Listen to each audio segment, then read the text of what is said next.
अब हम पढ़ेंगे दूसरा सवाल, सेक्रेटरीની નિમણૂકને લગતી જોગવાઈઓની ચર્ચા કરો। એટલે કે સેક્રેટરીની નિમણૂક એટલે પસંદગી, કે જ્યારે પણ સેક્રેટરી પસંદગી કરવામાં આવતી હોય છે ત્યારે કઈ જોગવાઈઓ એટલે કઈ જરૂરિયાત કે તેને લગતી જેટલી પણ જોગવાઈઓ હોય છે કે જેટલા પણ કામ હોય છે તેની ચર્ચા આપણે જોઈશું। તો આપણે એ પહેલા જોઈશું કે 2013 ની અંદર નવા કંપની ધારા મુજબ સેક્રેટરીની એક ચાવીરૂપ संचालक ए व्यक्ति गणाय छे जेने आपणे KMP तरीके पण ओळखी सकीए छे। तो हवे आपणे जोईशुं कई जोगवाईओनुं पालन थवुं जोईए। तो सौथी पहेला जे कंपनी भरपाई थयेली होय એટલે કે જ્યારે પણ જે કંપની ભરપાઈ થયેલી તેની ઇન્કમ 5 કરોડ કે તેથી વધુ હોય તો સેક્રેટરી નિમણૂક ફરજિયાત છે। એટલે કે જે વ્યક્તિની ઇન્કમ 5 કરોડ કે 5 કરોડથી વધારે હોય તો તેવા વ્યક્તિ લોકો સેક્રેટરીને પોતાની પાસે રાખી શકે છે, તે લોકોને પસંદ કરવાનું હોય છે, એટલે કે નિમણૂક કરવાની રહેતી હોય છે। સેક્રેટરી દરેક વખત ફક્ત જીવંત વ્યક્તિઓને નિમણૂક થઈ શકે, એટલે કે જે જીવતા હોય તે લોકોને સેક્રેટરી બનાવી શકાય છે, કે અન્ય સંસ્થાના સેક્રેટરી કે નિમણૂક પણ કરી શકાતા નથી, એટલે કે બીજા સેક્રેટરી પોતાની કંપનીની અંદર સેક્રેટરી બનાવી શકાતા નથી। कंपनी सेक्रेटरी तरीके नादार के अस्थिर मगजनो के પછી સગીર વ્યક્તિની નિમણૂક થઈ શકતી નથી અને તે કરાર કરવા માટે પણ અસમર્થ હોય છે। એટલે કે કંપનીની અંદર જેમનો દિમાગ નથી, એટલે કે જે નાદાર છે, જેમની પાસે ઇન્કમ નથી કે જે ભરપાઈ કરી શકે, જેની પાસે પૈસા નથી, એવા વ્યક્તિને નાદાર કહેવામાં આવે છે। ક્યાં તો પછી અસ્થિર મગજના એટલે કે મંદબુદ્ધિ એવા વ્યક્તિઓને સેક્રેટરીની નિમણૂક કરી શકાતી નથી। તે પ્રમાણે સેક્રેટરી કે જે વ્યક્તિ નિમણૂક કરવાની હોય તે institute of company secretaries of ઇન્ડિયાનું પ્રમાણપત્ર ધરાવતો હોવો જોઈએ। એટલે કે જ્યારે પણ આ રીતનું પ્રમાણપત્ર તેની પાસે છે તેવા લોકોને સેક્રેટરી તરીકે નિમણૂક એટલે કે પસંદગી કરવામાં આવતી હોય છે, તો આવા વ્યક્તિને ચાર્ટર્ડ સેક્રેટરી હોવો જોઈએ। કંપની સેક્રેટરી તરીકે નિમણૂક કરવા માટે સંચાલક મંડળની સભામાં તેની નિમણૂકનો ઠરાવ પસાર કરવો પડે। આ ઠરાવમાં તેની નિમણૂક અંગેની શરતો, તેના મહેનતાણા સ્કેલ માપ અંગેની અને મેમ્બરશિપ નંબર હોવો જોઈએ। એટલે કે જ્યારે પણ સેક્રેટરીની પસંદગી કરવામાં આવતી હોય છે ત્યારે તેની નિમણૂક અંગેની શરતો, એટલે કે જ્યારે પણ તેની પસંદગી કરવામાં આવે છે ત્યારે તેની કઈ શરતો હોય તો તે શરતોને પહેલા સાંભળી લેવું કે કઈ શરતોને તે અમલમાં લાવવા માંગે છે કે કઈ શરતો વિશે તે કહે છે। તે જ પ્રમાણે તેનું મહેનતાણું કેટલું હોય છે, તેના સ્કેલ અંગે વિશે તેની જાણકારી મેળવવી જરૂરી છે। તે જ પ્રમાણે જે મેમ્બરશિપનો નંબર એટલે કે તેને પણ એક વ્યક્તિ તરીકે એક મેમ્બરશિપ તરીકે તેને પણ અંદર સમાવેશ કરવો તે વિશે તેની જાણકારી આપણે આપવાની હોય છે। સેક્રેટરી પાસે જ્યારે પણ એટલે કે KMP તરીકે નિમવામાં આવે તો સંમતિ લેવી પડતી હોય છે।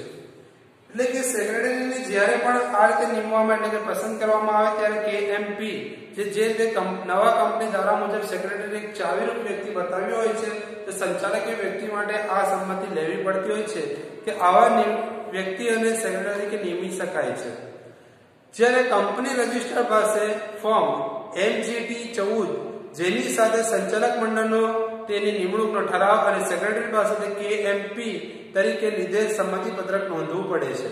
એટલે કે આવા જે બે ફોર્મ છે એ બંને ફોર્મની સહમતિ એટલે કે બંને ફોર્મની સાથે તેને સંમતિ આપવું જરૂરી છે। એટલે કે આ બે ફોર્મની ભરપાઈ તેને કરવા પડતી હોય છે અને સંચાલક મંડળ જે હોય છે તેનો ઠરાવ 60 દિવસની અંદર નોંધાવતો હોય છે। સેક્રેટરી પાસે સ્નાતકની પદવી હોવી જોઈએ, કાયદાની ડિગ્રીઓ પણ હોવી તે હિતાવહ છે।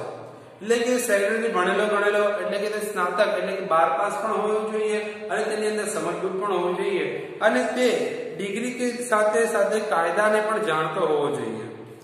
હવે આપણે જોઈશું कि જ્યારે પણ कि अब हम देखेंगे कि सेक्रेटरी की निमणूक यानी पसंद करना, कि जब किसी सेक्रेटरी को पसंद किया जाता है तो उसके साथ साथ में कौन कौन सी जोगवाई कौन कौन सी चीजें उसके साथ में जुड़ी हुई है इसके बारे में आज हम जानेंगे।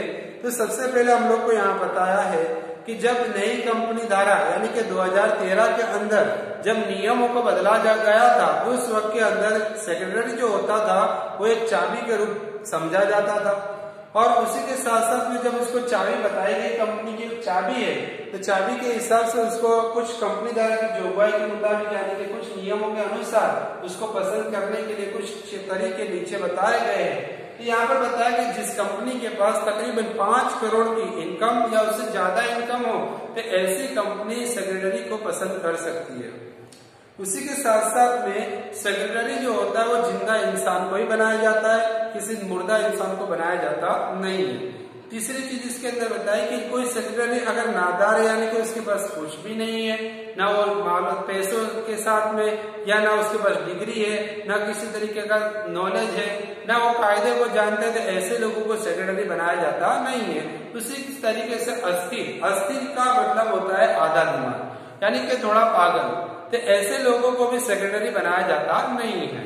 उसी के साथ साथ में कि जब भी कोई सेक्रेटरी की पसंदगी करनी पड़ती है तो उसके पास में institute of company secretaries of India का प्रमाण पत्र होना जरूरी है। अगर इसके पास इस तरीके का प्रमाण पत्र नहीं है तो उसको या तो चार्टर्ड सेक्रेटरी तरीके से भी कहा जा सकता है, तो अगर उसके पास में इस तरीके का प्रमाण पत्र नहीं है तो उसको सेक्रेटरी के तरीके लिया जाता नहीं है। उसी के साथ साथ में कि जब भी संचालक मंडल यानी कि जो सभा बनाई गई है, जो लीडरशिप है, तो ऐसी सभा के अंदर उसको ठराव पसार करना था, एक नियम पास करना रहता है। तो सेक्रेटरी के लिए नियमक यानी कि सेक्रेटरी की अगर कोई शर्तें हैं तो वो भी शर्तें को भी देखा जाता है। उसी के तरीके से उसका मेहनताना ने पगार कितना चाहता है, उसी तरीके से मेंबरशिप अगर चाहता है कि नहीं चाहता, उसके बारे में संचालक मंडल जो होता है उस तरीके का नियम पसार करती है ताकि सेक्रेटरी को पसंद करने में उनको आसानी हो। उसी के साथ साथ में सेक्रेटरी के पास में KMP या की सम्मति होनी जरूरी है। सम्मति यानी कि सामने वाले की अनुमति भी होनी जरूरी है। अगर इस तरीके की अनुमति नहीं है तो इसको कंपनी के अंदर सेक्रेटरी के तरीके से लिया जाता नहीं है। उसी तरीके से 2 फॉर्म होते हैं, MGT 14 यानी कि MGT 14 और KMP, यानी इस तरीके के 2 फॉर्म भरकर उसको सम्मति मिलती है यानी कि उसकी पसंदगी की जाती है। तो ये संचालक मंडल जो होता है यानी कि जो कंपनी का मेन डायरेक्शन यानी कि जो चलाता है वो तकरीबन 60 दिनों के अंदर इन दोनों फॉर्म को भरने के बाद, सेक्रेटरी की तमाम डिटेलों को जानने के बाद में 60 दिन के बाद उसको पसंद करना नहीं पसंद करना उसके बारे में बाद में उसकी अनुमति देती है, उसके लिए वक्त लेती है। उसी के तरीके से सेक्रेटरी तकरीबन करीब 12 पास यानी कि स्नातक होना जरूरी है, या दूसरी चीज उसके अंदर भी यानी कि वो कायदे को जानता भी हो, यानी इस तरीके से अगर वो कायदे को जानता हो तो ऐसे सेक्रेटरी को पसंद करना जरूरी बनता है।